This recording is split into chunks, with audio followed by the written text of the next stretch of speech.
భవరోగముల నుంచి భౌతిక రుగ్మతల వరకు అన్ని అనారోగ్యాలను నివారించగలిగే వైద్యుడు ఆ భగవంతుడు.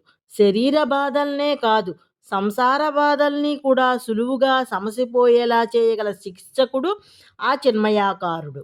తానే కాకుండా తన నామం, తన చింతన, తన చరణామృతం, తన భజన అన్నిటినీ ఔషధాలుగా మలచి మనల్ని ఆ పరమాత్మ పరిరక్షిస్తున్నాడు.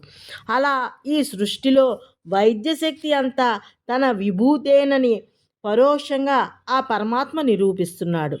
ఆ పరమసత్యాన్ని పద కవితా పితామహుడు అన్నమాచార్యులు అన్నిటికీ ఇది పరమౌషధము అన్న సంకీర్తనలో స్పష్టం చేస్తున్నాడు.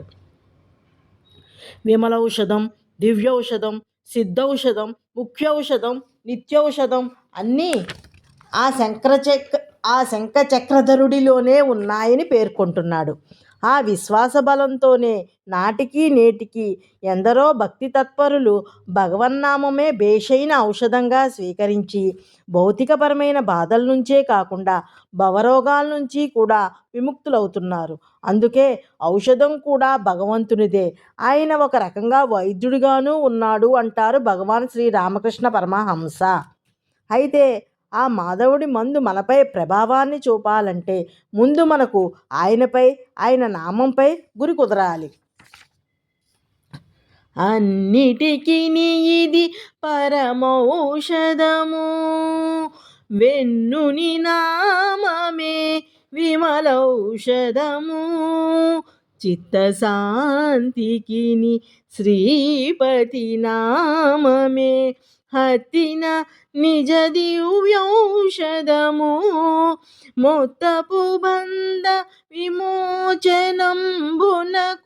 చిత్తజ గురుడే సిద్ధౌషధము, పరిపరి విధముల భవరోగములకు హరిపాద జలమే ఔషధము, దురిత కర్మముల తొలగించుటకు మురహర పూజే ముఖ్యౌషధము,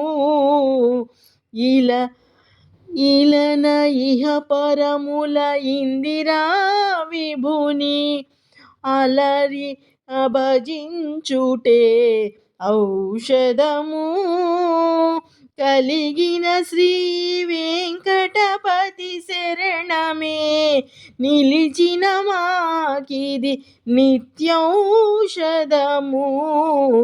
అన్నిటికీ ఇది పరమౌషధము,